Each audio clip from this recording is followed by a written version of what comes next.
when the purpose of religion is actually to unite people and not to separate them. In other words, if you have a religion where all of the people are differing about what that religion is, how is that going to bring them together?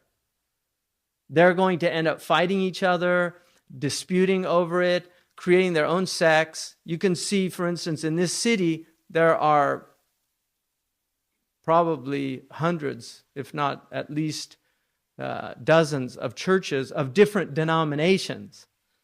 And this is what happened to Christianity. It's split up. You will see within this, on this hill, many different types of Christianity are being taught in these colleges. Judaism, you can go to a Reformed synagogue. You can go to synagogues in Judaism where it's not considered necessary to believe in Yahweh. You don't have to believe in God. You can still go to the synagogue and be part of a Jewish religious community and not believe in God. And I learned that from being in an interfaith dialogue with a rabbi who didn't believe in God. Because I said, well, we have the commonality of God. He said, no, we don't. I don't believe in God.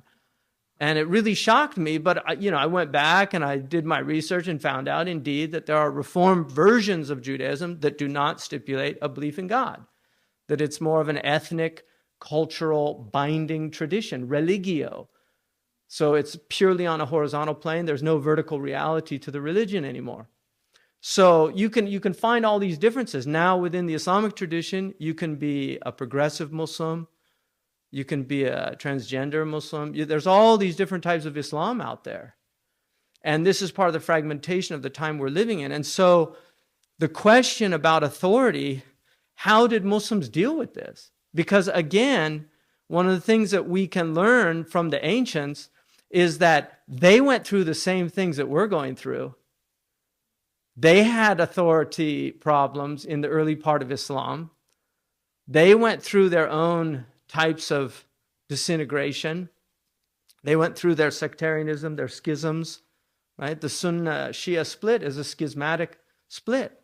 And the Prophet said that you will split. He told us that. It's human nature. But then he said, but one group is guided. So everybody, if they're all claiming that, how is that claim substantiated? Because the Ismailis claim that they have the Batini authority, and this is what gives them the truth. The Shia claim that they have the Ahl-al-Bayt authority of the unbroken chain of the 12 impeccable imams that can't make mistakes. Within the Alawi or the Nusayri, also a sect, a radical sect of the Shia tradition, claims that they have a direct line to Ali, who's an incarnate, like the Logos, like Jesus. So you have all these different competing claims. What substantiates them? What legitimates them? What enables us to discern haqq from batil, the furqan? What is that? And somebody was talking about assumptions earlier. It's a problem because we assume many things.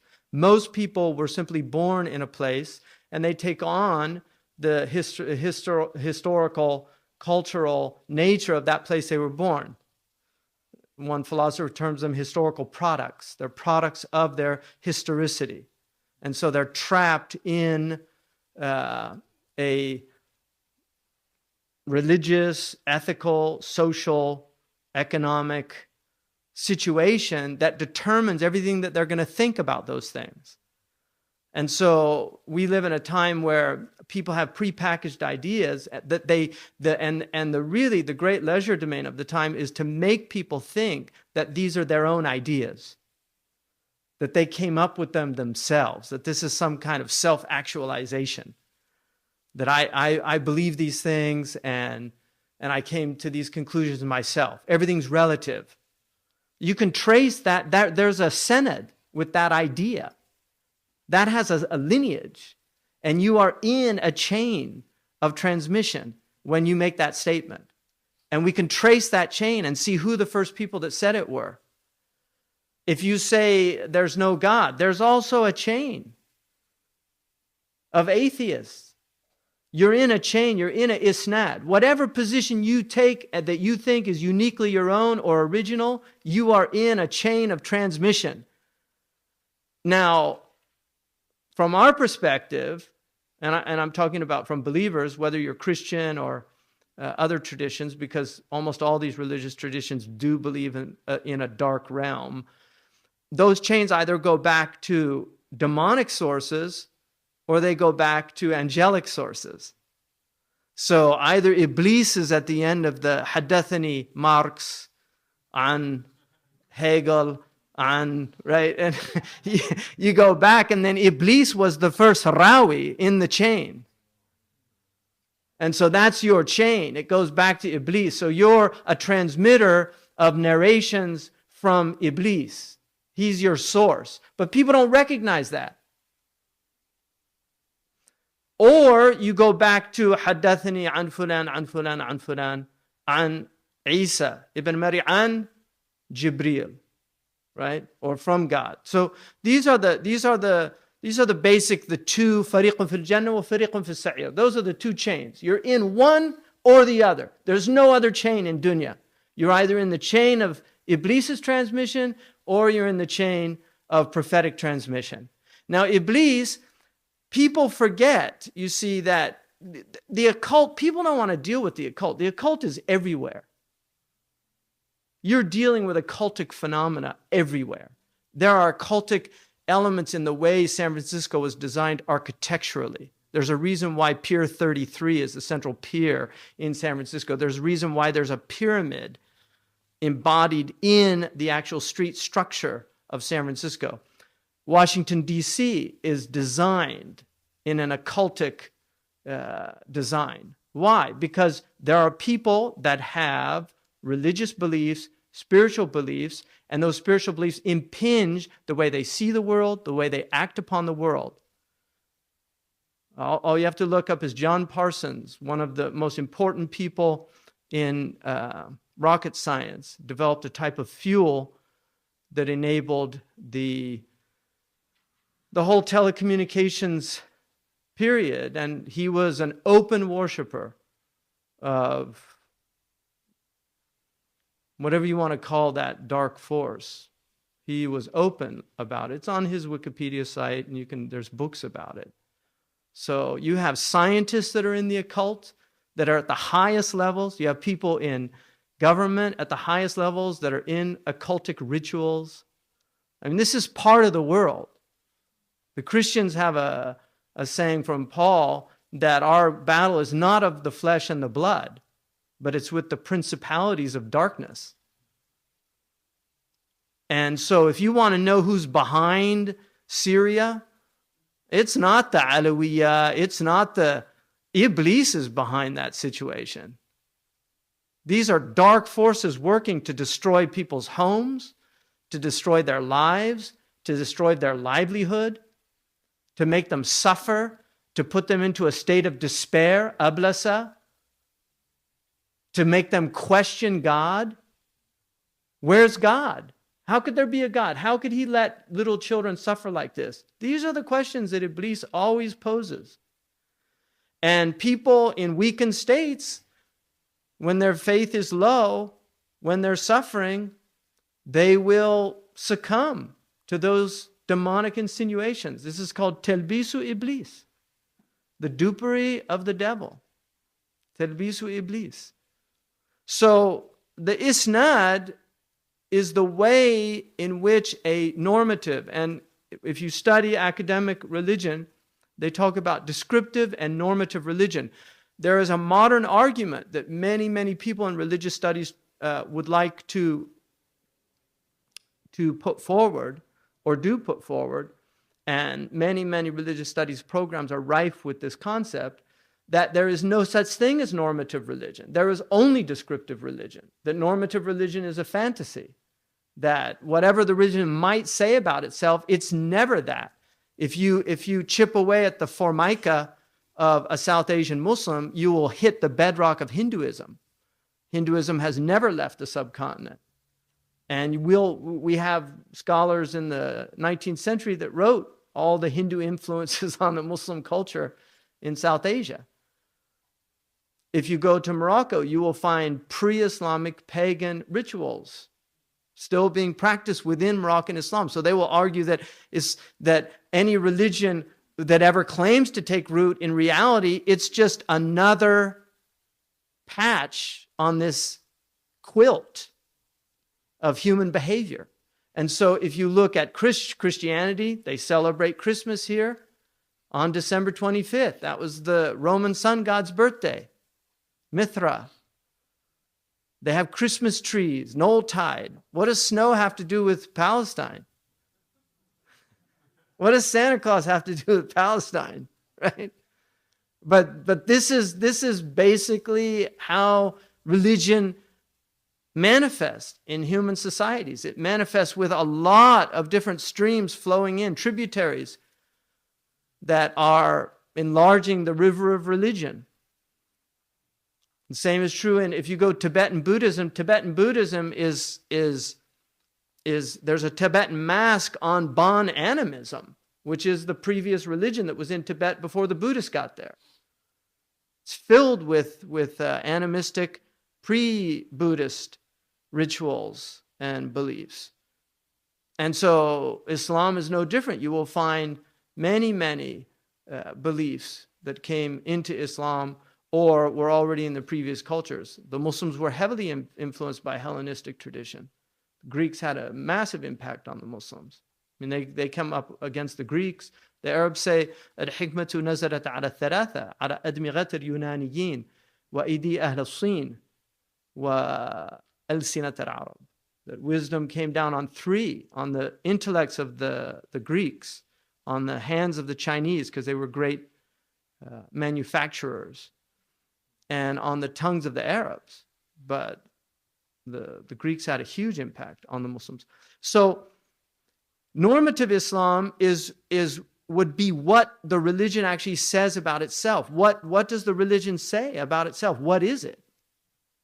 How do we know what Islam is? Is Islam simply the hijab? You see, if you go to now, you have, for instance, in Syria, you have a hijab like it's a raincoat. There's nothing traditional about that. It's a European coat that, however that came in, I mean, must have been some first woman that started that, right? But that is not a traditional dress. If you want to see a traditional Shami dress, you have to go to Palestinian villages or Syrian villages where they wear those traditional. They used to have their own little, it would tell you knew what village they were from based on the patterns on the hijab, right? So you would know where they were from. But now you have, for instance, the chador, which is basically the Iranian version of the hijab, which probably is close to what some of the early Muslim women were wearing, but it wasn't black. I mean, we know that black was actually, they couldn't sell the black hijabs in the 3rd century in Medina, and they actually, Darimi had to write some lines of poetry for this poor Iraqi hijab merchant who brought all this black cloth and none of the women wanted it. And so he wrote this thing about how tempting black was on women and how good it made them look. And suddenly they were selling out of the black hijabs, right? Early marketing. But the point is that Muslim women, this idea that black somehow is black is a mourning dress. It's what people wear like for funerals and things like that, right? Black. But this idea in Tunisia, in Morocco, women wore white and wear black. If you go to West Africa, women have always worn colorful garments. In Mauritania, they wore what they call Nil, right, which was a blue, and it actually made them blue. And the men wore the blue turbans from it, so they're called the blue men, the zurq, because they would turn blue from it. But the women actually thought it was attractive. Their whole skin got dyed blue. So you see these Mauritanian women, they look blue. They don't wear that anymore. Now they wear the colorful milhafa, which was introduced by merchants. So those change. But does the hijab change? Do the essential demarcations of the hijab change? That's normative Islam. Descriptive Islam is how they choose to wear that hijab. But normative Islam is what tells you what the hijab is. All right, there's a big difference between the two. Now, the way that our scholars, when in the very early period of Islam, the Quran was clear. And the Quran, our usuli scholars differentiate between mutawatir and ahad. Mutawatir is factual. It's just simply historical. It's a historical account of something. And the point between mutawatir is so many people have seen it. So many people have transmitted it. They have so many multiple sources that it could not be possible that they could have conspired to make it up. So we know, for instance, in 1776, if you want to use that dating, if you want to use another dating, I mean, I once saw some Native American argue with Adler, and Adler said, well, surely we can agree on historical facts. And he said, like what? And he said that America was discovered by Columbus in 1492. Big mistake to say to a Native American. And he just threw it back. He said, I don't accept that fact. First of all, 1492 is not a Native American dating, so I don't accept the date. Second of all, we weren't discovered. We knew we were here, right? So, but generally in 1776, all of us can agree, unless we have a nutcase in the audience, all of us can agree that a group of people in Philadelphia got together and they signed this thing called the Declaration of Independence, right? We can all agree on that. Nobody's going to disagree about that. That is mutawatir. So if you say, no, it was actually 1775, it was a scribe's mistake, okay, prove it. You can make a historical case for that. There's a PhD in India who's a Hindu who's arguing that the Taj Mahal was built by Hindus, not by Muslims. And the Muslims just claimed it later. And so he's got a PhD, he's got a website, you can go on the website. But as far as everybody's concerned, he's a nutcase. PhD notwithstanding, because there are plenty of nutcases with PhDs. So if you go against mutawatir, you're just simply denying reality, which is one of the reasons I wrote an article called How the Holocaust Undermines Islam. And the point of that, denial of the Holocaust undermines Islam. The point of that, and I asked Dr. Khalid Blankenship, who I trust, as a really, really reputable historian who also knows Islamic tradition, did he think the Holocaust was mutawatir? And he said, yes, I would consider it mutawatir. So for me, that's enough to say that if you're denying that, you're undermining our tradition. Because what you're saying is mutawatir evidence is not proof of something. So that is what, now all of the Quran is mutawatir in terms of its source. In terms of its meaning, right? Because you have qat'iyyatun nas and dhanniyyatun nas. The qat'iyya is that it's absolutely sound in its source. That's mutawatir. But the meaning of the text, if all of the ulama agreed on it, and we had hadith that the Prophet ﷺ said this is what it means, then we would have to say this is the meaning of the text. But if there isn't that agreement, then it becomes dhanniya. It's probable, the meaning. But the meaning is exhausted linguistically. And this is why our scholars exhausted the meaning possibilities of language. No human civilization in history, and I would call as my authority and appeal to authority, is a legitimate form of argument. It's the weakest, according to scholastics, but it is a legitimate form of argumentation to appeal to authority. Franz Rosenthal, one of the great Jewish Orientalists, wrote a book called Knowledge Triumphant. And in that book, he argues that no civilization in human history was more committed and had as its central theme and purpose the acquisition, preservation, development, and transmission of knowledge. That this is the Islamic civilization. It was about knowledge. And so it is not fortuitous that the Quran begins with Iqra. It is not fortuitous that the Prophet ﷺ said, Innama bu'ittu mu'allima. I was only sent to teach knowledge. Mu'allima, to allama ilman. The masdar is knowledge. I was sent to teach knowledge. All of these things are at the core of what the meaning and purpose of Islam is as a religion. It is about knowledge. And the highest knowledge is ma'rifah. So it has levels. We call these maratib al ilm, the degrees of knowledge. This civilization largely argues that knowledge is empirical. That's only one of three forms of knowledge that our civilization recognizes, because we have empirical knowledge, we have rational knowledge, but we have revealed knowledge. In this civilization, somebody like Dawkins, who will concede to rationalism somewhat, but his central argument is that knowledge is empirical.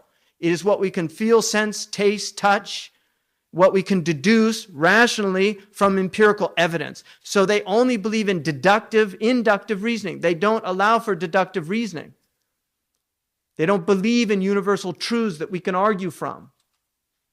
They only believe in probabilistic, empirical truths, and that knowledge changes as time progresses and we discover new things. When the black swan is discovered in Australia, all of the English naturalists were forced to concede that swan, by definition, is not white.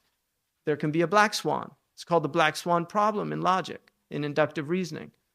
So the Muslims, because that central theme was knowledge, they set out to master the language skills, the language arts, in order for them to understand what the possible meanings of revelation are.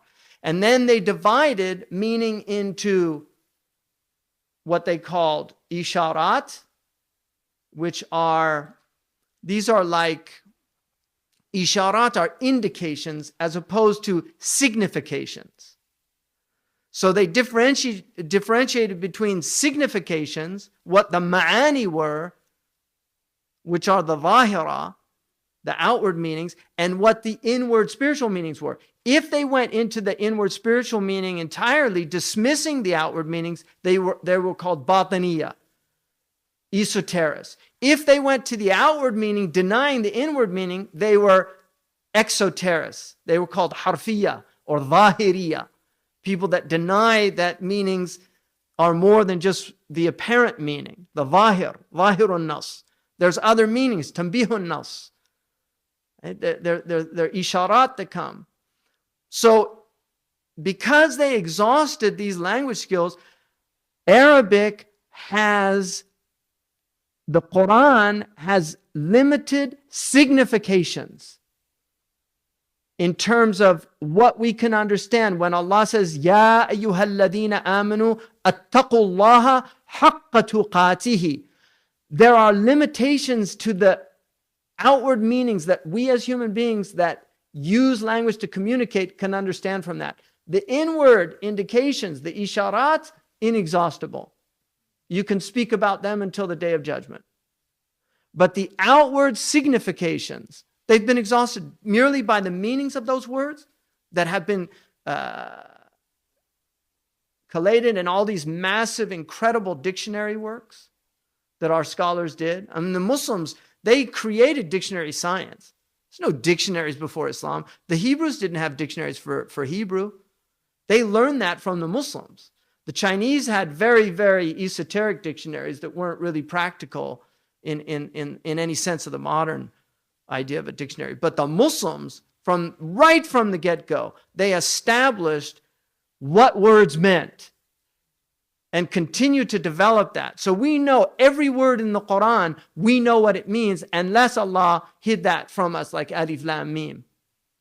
Are those words? Are they letters? What we do know from that is, unlike Western linguists who will argue in linguistics that phonemes have no meaning, that language is actually based on meaninglessness. What the Quran is refuting there is, no, it's meaning all the way down. The letter has meaning. The sound has meaning. It's meaning all the way down. This is about meaning. And we are interpreters of meaning. It's our nature to interpret. We're constantly listening and we're interpreting and we're understanding. That's human nature. We do this constantly. And language is the great gift. So the Quran, and we have these people, Hagarites, and I mean, most of this idea has been completely dismissed, even in Orientalist literature. But You will have articles in the Atlantic Monthly, not that long ago, a few years back, arguing, oh, the Muslims are in a big shock. They've discovered Quranic manuscripts that don't jibe with the Quran that they have. So they're going to have to wake up to the fact that Islam has the same challenges that Christianity went through when they discovered that they had different recensions of their book. So they would love for that to be true. But the reality of it is, we have from Indonesia to California, from the furthest east to the furthest west, and everything in between, and every sect of Islam, whether it's the Ismailis, whether it's the Yemeni Yazidis or Zaydis, whether it's the Ibadiyya of Oman, whether it's the Hanafis, the Shafi'is, the Malikis, the Hanbalis of the Sunnis, whether it's the Zahiris of Andalusia when they were there, whether it's the Shia, Ithna Ashariya, the Eighters, the Seveners, the Twelvers, the Fivers, all of the Shia groups, every single one of the Muslims reads the same Quran. None of them differentiate on the Quran. Not one. Why? How is that possible? How is that possible? If the Bible has all these different recensions that even the Protestants and the Catholics don't agree on the books in the Bible. They don't know how the Greek was pronounced in some cases. They don't have a science of phonetics. We have tajweed. If you go from Indonesia, if you take an Indonesian qari and you take a qari who learned tajweed in California, they will recite the Quran exactly the same way. They might have difference in like the color of the hijab, the tone, the maqam, those aspects, but the idgham will be the same. The idhar will be the same. The ikhfa will be the same. The ghunna will be the same. The mudud will be the same. The counts on the mudud, if you have an expert, he'll determine whether their counts are right or wrong. And we're all in agreement on that. The 17 points of articulation, makharij al-huruf, are the same. The sifat, you will find very, very slight differences about a few letters and the sifat of the letters amongst the qurra. Very few differences. But generally, they don't change the meaning. And they're accepted. There's some debates about jim and the sifat of the jim, things like that. Essentially the same. How did that happen? Because if you take the Senate all the way back, you will see the same reciters from the Sahaba. All of the Quran comes from the same few men. There's no difference. And they got it from the same source. That is a proof of the isnad right there. Because there's no way you can tell me, if you go to Watford, you know Watford in England? It's actually Watford. Right? But they say Watford. Why? Because they don't pronounce the T. If you go to Australia, g'day, mate, you know, the g'day, good day, right? That's how they say it, right? G'day, right? If you in California, if you want a glass of water, you don't say water, you say, I like some water, right? Because we turn it into the ta into a da, right? These are all differences of attributes of the way language, elocution, the way we speak differs based on where you're from. If you speak, the reason comedians have field days with foreign accents is because people from other languages, when they speak English, if they have absorbed that language and they didn't learn English early enough, they will speak it in a very similar way. So Arabs will say for paradise, they'll say paradise, paradise. And they put those heavy accents. They can't help it because what they're doing is they're articulating English the way they would speak Arabic. Brother. Right? It's not brother, it's brother. Right? Or, you know, there's other ways. Brother, bro. Right? These are all different ways people speak. Why is it, if you have all these linguistic differences in one group of people, you go down south and they speak English in a different way. If you go to Texas, they speak English differently than the way we speak. They make fun of us. And we make fun of them. Right? And that's in one country. We speak English differently. In fact, the English would argue we don't speak English at all. Right? It's their language. Garage. Right? They say garage, right? I mean, they have all these different tomato. They don't say tomato. Some people say tomato. Right? It's the way people talk. They used to teach elocution. And you can actually still go to these courses, like people with New York accents, with a heavy New York accent. Because if you see a lawyer that speaks with a New York accent, you think of all those mafia films that you've seen, and you just don't want that guy representing you. Because he sounds like some kind of wise guy on some Brooklyn street corner trying to muscle some money from some poor grocer, right? Isn't that what happens? You know, poor German people, if you speak, people that grew up with World War II film, they just hear that Nazi, right? When they hear a German accent in English. It's just the way it is, right? So all of these differences, all of these, the only way that you get to any kind of sound is through this idea of a proper way to speak, right? Now, proper doesn't mean, again, it's like the hijab. You can wear it a lot of different ways, but if I pronounce water, wafer, it's a different word. So we have to have some limitations on how it's pronounced, right? Or else we lose the ability to communicate. This is the argument that I would make for the isnad, that it came into existence in order to prevent things coming into this religion that were not of this religion. So the Quran is mutawatir, the meanings we differ, but because Arabic is taken from sources, and this is one of the miracles of Islam, is that each of the sciences of Islam, in the early period of Islam, all of these incredible people emerged to preserve these sciences. Where did they come from? Where did you get somebody like Sibawi or al-Asma'i, who just went around collecting poetry everywhere? Where did you get these people? Where did their himma come from to do these things? What inspired them to spend years? What inspired somebody to travel all over the Muslim world to collect hadith, to go months on a journey to hear one hadith because he heard so-and-so had a higher chain? What inspired them?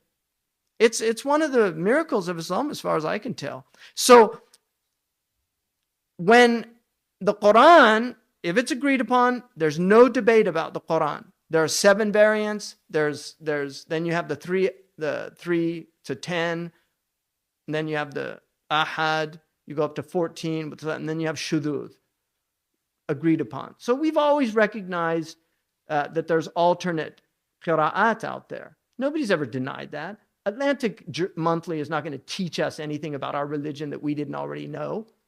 We're not going to be a big shock to find out, oh, there's other recensions out there that don't jibe with the one that they recite from. Well, how is it 1.3 billion people recite from the same one? I mean, isn't that a little odd? Right? Isn't that a little strange? In fact, Imam al-Qurtubi in his tafsir says that in the Quran, "Inna nahnu nazzalna dhikra wa inna lahu lahafidhun," that we have revealed this Quran and we have taken upon ourselves, God, the royal we, to preserve the Quran. Imam al-Qurtubi in his tafsir says that there was a Jewish man in Andalusia who wanted to see who had the truth. And he was a calligrapher. So he calligraphed a Torah and he put a lot of mistakes in it. And he took it to a rabbi. And it was a beautiful calligraphed Hebrew Torah. And the rabbi read it and he said, how is it? He said, it's beautiful. It's one of the finest editions of the Torah I've ever seen. And he said, okay, thank you. And then he did the Bible. He took it to a Christian priest. And he read it. And he said, what did you think? He said, beautiful. Excellent Bible. He said, no, nothing. He said, no, it was wonderful. Then he did the Quran. He took it to an imam. And the imam told him, you have to burn this. He said, why? He said, it's filled with mistakes. I don't care how nice the calligraphy is. And he knew then that these people had a preserved book. Imam Qurtubi mentions that. That's from Isnad. So when you study the Quran, you're studying a book that was preserved. There's no doubt about it. We can differ on some of the point stops, the waqfat. They differ on those things. Those are all. But the Quran is the same. It's the same. There's some differences about ayahs, about what's an ayah and what's not, where the ayah ends.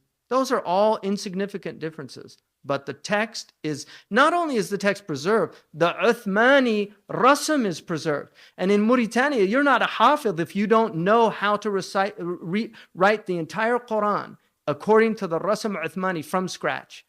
You have to be able to sit in a room with paper and pen and be able to write the whole Quran out without any mistakes, or else they don't give you the isnad.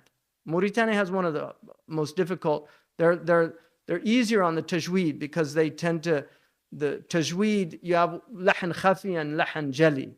In tajweed, you have a lahan, a mistakes of pronunciation that are a result of grammar, and that's jali. If you make those mistakes, it's haram. The khafi is mistakes in the, like idgham. Sirajan wahaja. There's an idgham there because the huruf al-idgham yarmalun, the waw there is there, you get the tanween, so it should go assimilate.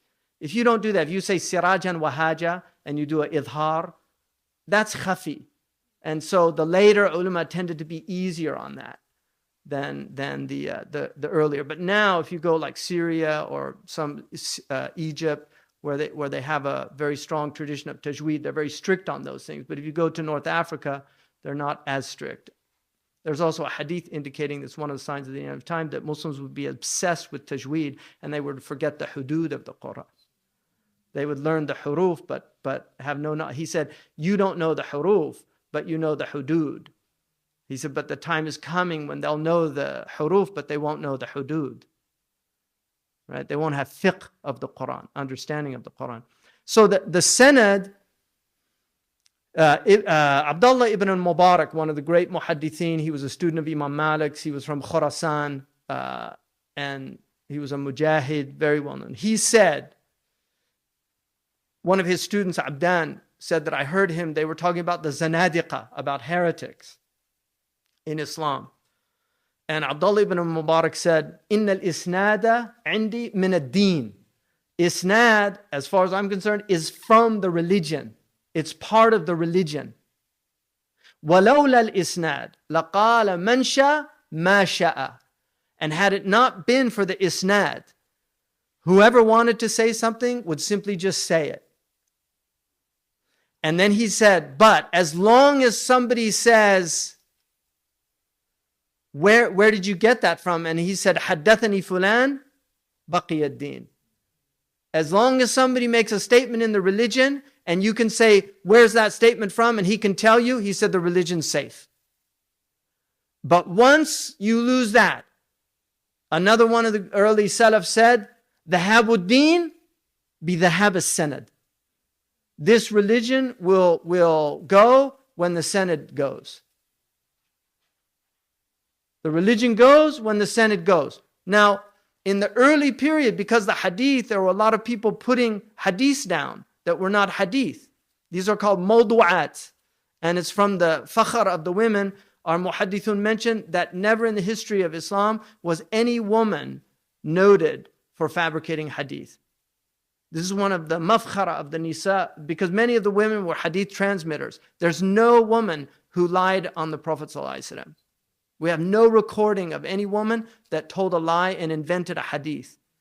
But many of the men invented hadith. They made up hadith. Sometimes with good intentions, believe it or not, even though the hadith says, man kadhaba alayya muta'ammida, and it's a mutawatir hadith, this hadith.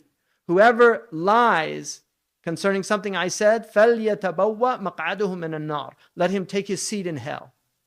That's how serious it is. But we do have some ulama historically that would, maybe they heard something and they would just put it down.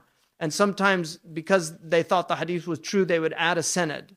There's people that do that, tadlis and wada'. But Qadi Iyad mentions a hadith about one of the Salaf said, I prayed behind the four caliphs and they all put their hands at the side. Qadi Iyad says, We don't need this to defend the Maliki position. You know, that his intention might have been good, but this is haram. And one of the proofs for me that the hadiths are true is that why didn't the Ahlus Sunnah put down, if they made up all these hadiths, why didn't they put down hadiths to defend positions like Khalq al-Quran? When the big fitna came, why didn't they just invent hadiths about the Quran? And so these arguments that somehow people made, Abu Bakr makes up the hadith about Aisha and the dogs barking at Hawla, just making it up. It's rubbish. Sahaba didn't make up hadith. Does that mean every hadith in al-Bukhari is absolutely 100% true? No. There are many probabilistic hadiths in al-Bukhari. There, according to even some of the ulama, there are hadiths that shouldn't be in there.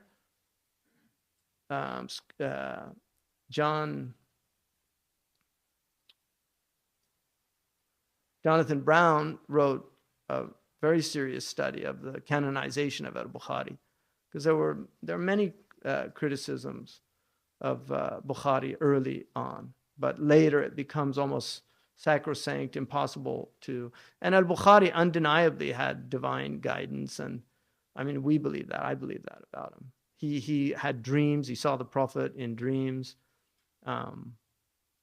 His memory was beyond belief, really beyond belief. And the only reason I do believe it is because I've met the Mauritanians still have people that have these type of memories. Because I've met people. I met people. I met a man in Mauritania that memorized the entire Qamis al-Muhit of Fayrouz Abadi by rote. He could quote any word, tell you what page it was on, and give you a complete, just start it and like give you the whole thing. And that's like thousands of pages. Just rote memorization. So people had much better memories than they do now. So anyway, I wanted to, isnad in Arabic, by the way, means sanada yasnudu. It's a fathu dhamman, for those who were in my class the other day. Isnad means to, a pillow is called a masnad, because you lean on it. So the sanad is something you support yourself with. Yastanidu ala shay, or yastanidu ilayhi, right? To depend on something. So the isnad is something you depend on. It's also called a silsila, which is why we call this program Living Links, because the idea is that in each generation you become a link in the chain. So you learn it from somebody who learned it from somebody back to the Prophet ﷺ, or depending on the science, back to whatever science it was. So for instance, the Ajurumiyya, right, is a book of grammar, and you can go back to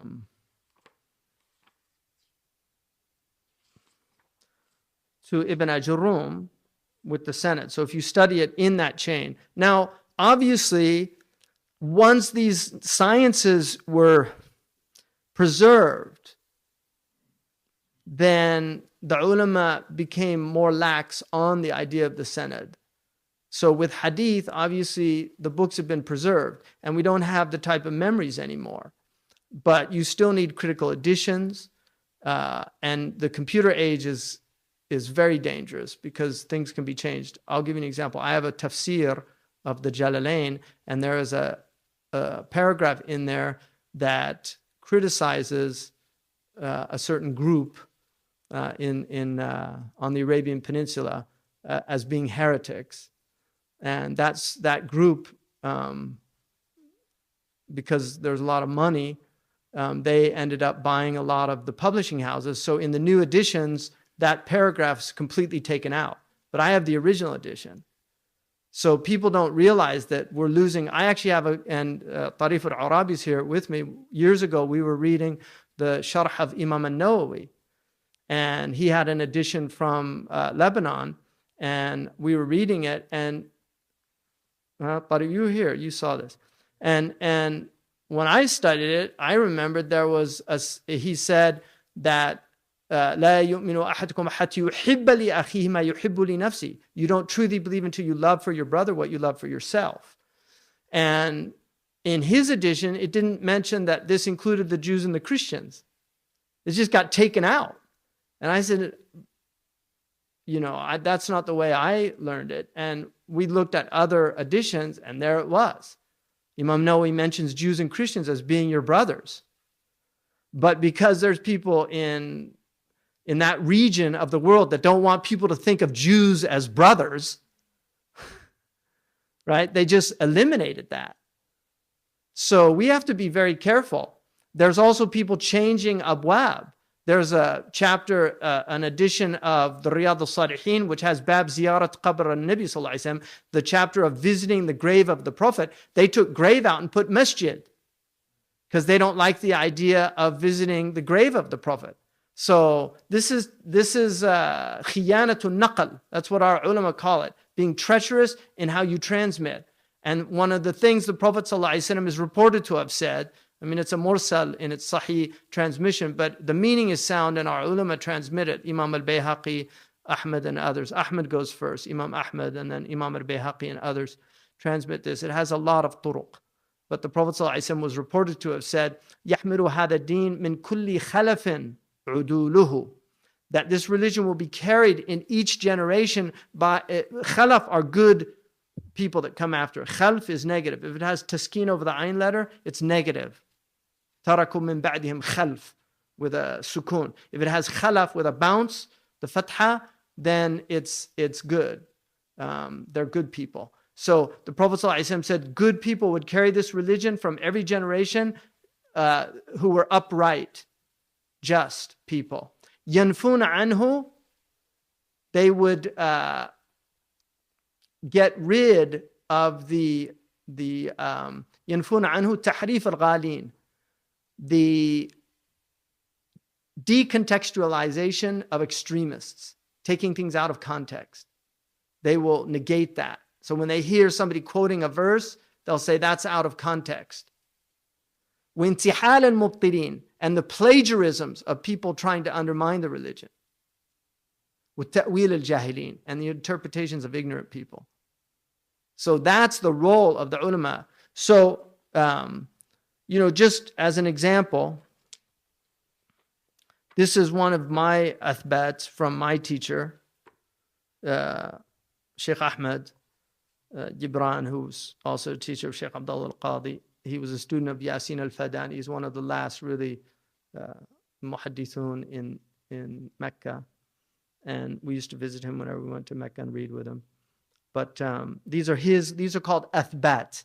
So these are his athbat, and this is back to his teacher. So with the Jawhara al-Tawheed, which was written by Imam al-Laqani, great Maliki Azhari scholar, and it was taught in Al-Azhar, it still is, that this is, he relates it, Shaykh Ahmed Jabir relates it from Yasin al-Fadani,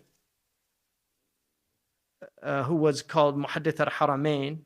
He relates it from Imam al-Mahrasi, who relates it from Ahmed bin Shams al-Shinqiti, Thumma al-Madani, so he went from Mauritania to Medina, who relates it from Mustafa bin Fadl bin Mamin al-Shinqiti al-Maliki, عن عبد الله ibn Ibrahim al-Alawi al-Maliki, عن Muhammad bin al-Hasan al-Bannani, great Moroccan scholar, عن أبي عبد الله محمد بن عبد السلام البناني الفاسي, from Morocco, Fas, عن محمد السلموني, عن عبد الباقي بن يوسف بن أحمد الزرقاني, a great Maliki scholar in Egypt, عن النور أبو الحسن علي محمد بن عبد الرحمن الأجهوري, one of the students of Ibrahim al-Laqani, great Maliki scholar, Imam al-Ajhuri.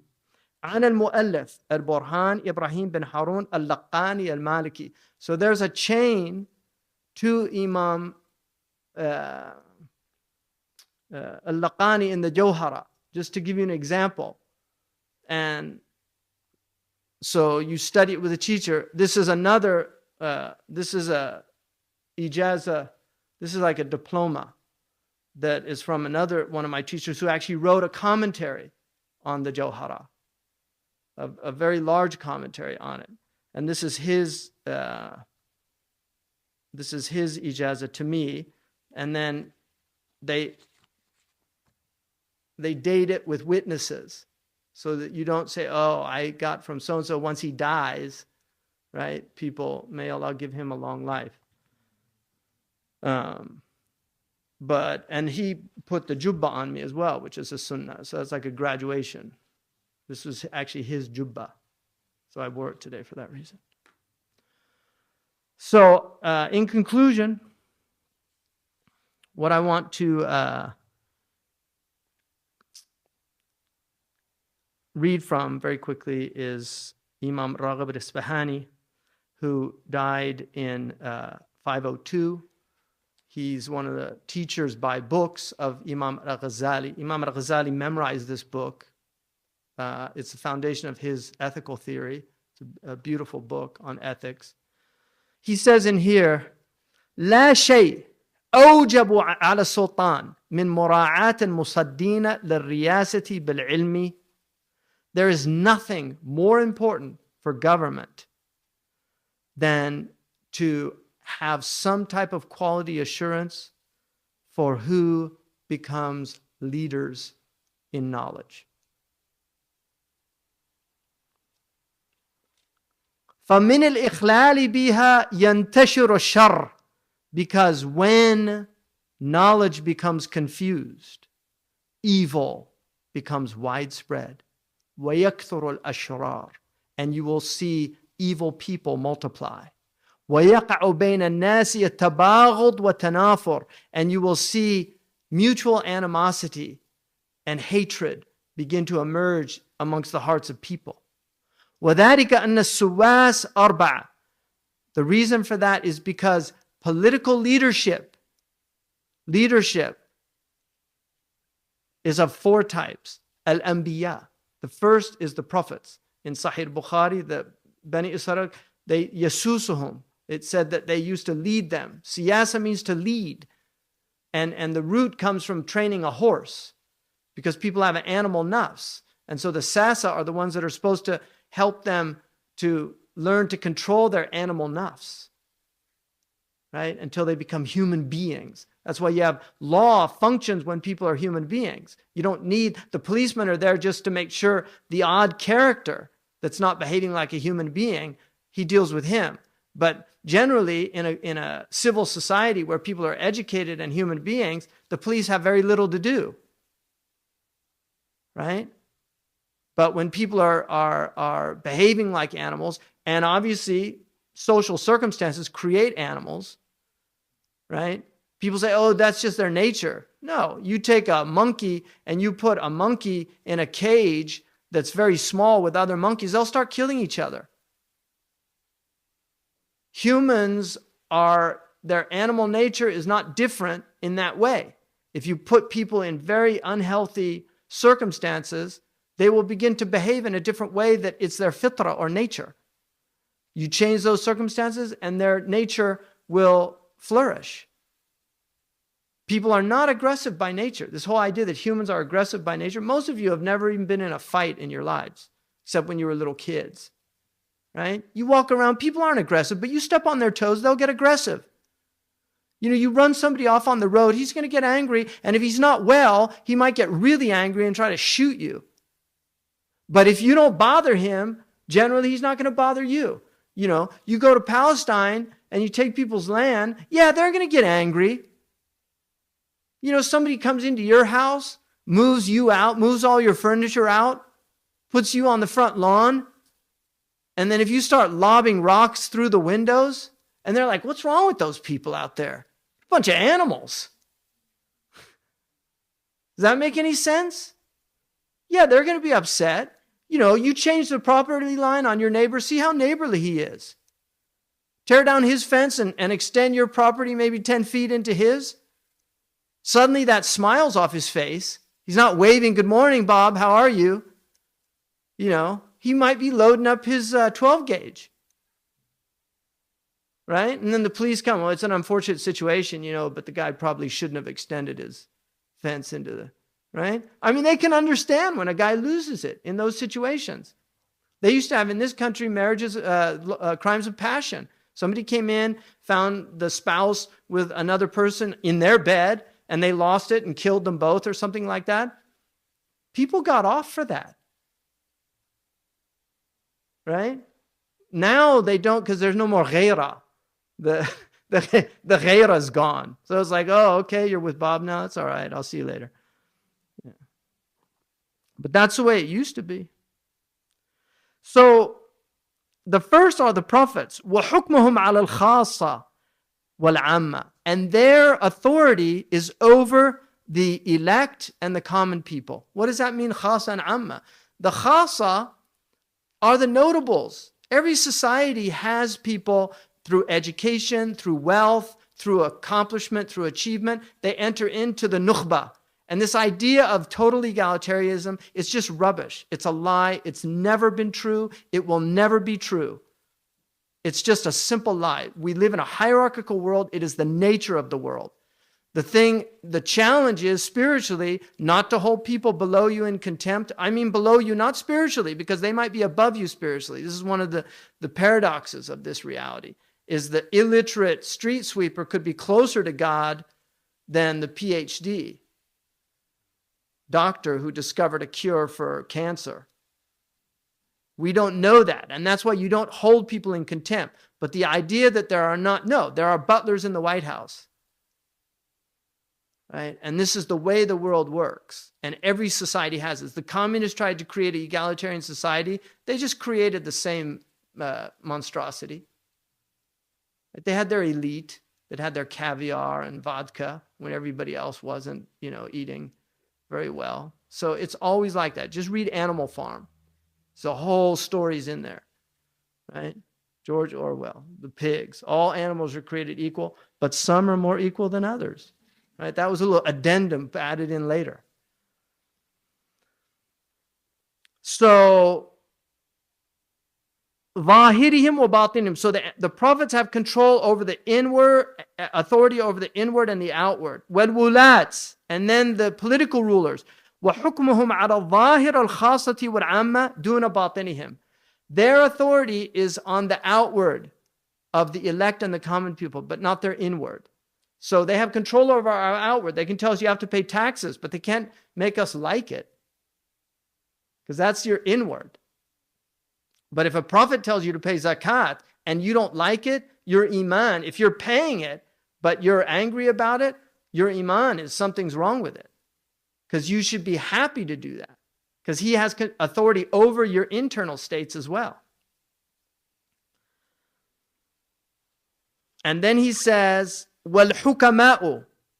Now he means like the ulama, the people that know how to apply the sacred law in its circumstances. These are the arifun billah. These are the Plato would have called them the philosophers. He uses the word hukama, which Hakim is the wise one. So the sages. And then there's the sages.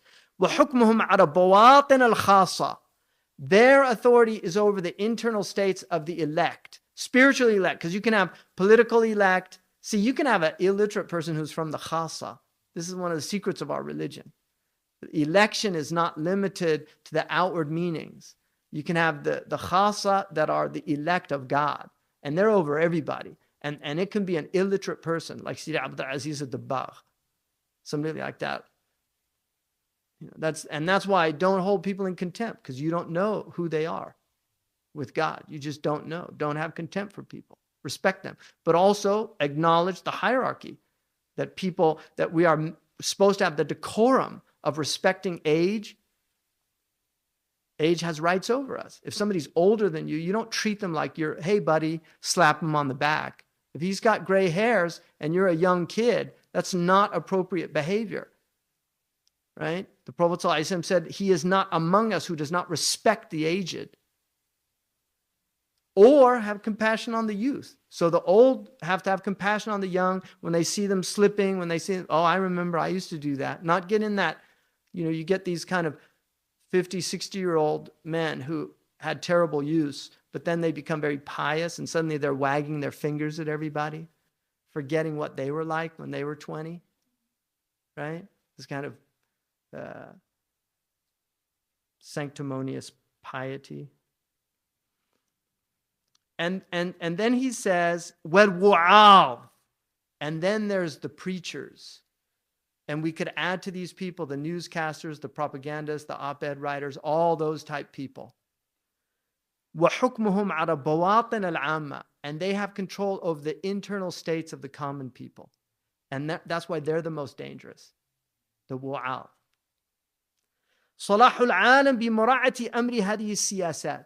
If you want to rectify the world, it's to ensure the quality of these four and how it relates to the masses.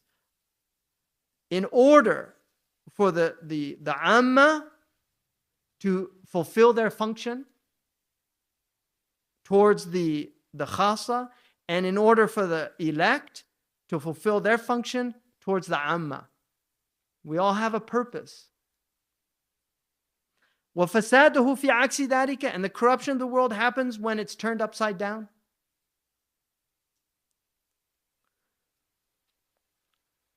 ولما تركت مراعاة المتصدي للحكمة والوعظ ترشح قوم للزعامة في العلم من غير استحقاق منهم. When the who comes forward to teach wisdom and to preach was not guarded, and the quality of those people was not guarded, a group of people elected themselves to take leadership in knowledge without having the requisite ability. فَأَحْدَثُوا بِجَهْلِهِمْ بِدَعًا اسْتَغْرَوْا بِهَا الْعَامَّةِ. And because of their ignorance, they innovated in the religion and they deluded the common people. وَاسْتَجْلَبُوا بِهَا مَنْفَعَةً وَرِيَاسَةً. And they also benefited, because people get worldly benefit, and also leadership, jah, being in a position of power. وَجِدُوا مِنَ الْعَامَّةِ مُسَاعَدَةٍ لِمُشَاكِلَتِهِمْ لَهُمْ. And they found from the common people help because of the relationship, because they're not refined people. They're not elect spiritually. And so the people that are, and again, you can have spiritually, you can have people in the highest positions that are the lowest of the low. They're amma, spiritually. They might be khasa in their zahir, but they're amma in their batin. And then you have people that are amma, they're from the common people in their outward, but they're from the khasa in their inward. So you can't see this in black and white terms. It's a very sophisticated way of viewing the world. فَكُلُّ قَرِينًا إِلَى شَكْلِهِ. Every birds of a feather flock together. كَأُنْسَ الْخَنَافِسِ بِالْعَقْرَبِ. Like the dung beetle who likes to hang out with the scorpion. وَفَتَحُوا بِذَلِكَ طُرُقٌ مُنْسَدَّةً. And then they opened doors that were closed. وَرَفَعُوا بِهَا سُتُورًا مُسْبَلًا. And they removed curtains that had been hanging. وَطَرَبُوا مَنْزِلَةَ الْخَاصَّةِ. And they sought the rank and stature of the elect. فَوَصُلُوا إِلَيْهَا بِالْوَقَاحَةِ. So they achieved these positions in utter shamelessness. وَبِمَا فِيهِمْ مِنَ الشَّرَّ فَبَدَّعُوا الْعُلَمَاء. And because they were evil, they claimed the real ulama were innovators. وَكَفَّرُوهُمْ. And they made takfir of them. اِخْتِصَابًا لِسُلْطَانِهِمْ. Rapaciously stealing their authority. مِنْ زَعَةً فِي مَكَانِهِمْ. فَأَغْرَوْا بِهَا أَتْبَعُهُمْ. They deluded their followers. حَتَّى وَطَعُوهُمْ بِأَخْفَافِهِمْ. They deluded their followers to the point where they even stepped on these scholars with their feet. And this happened many times in our history. Imam Tabarani, he was stomped to death in a masjid by these ghawgha. Imam Tabari, they attacked his house. The ghawgha of the Hanabila, it's mentioned in his, he mentions it in his history. They literally attacked his house. And because of all of this, great destruction is given birth to, and oppression becomes widespread. Alhamdulillah. سبحانك اللهم وبحمدك أشهد أن لا إله إلا أنت أستغفرك وأتوب إليك.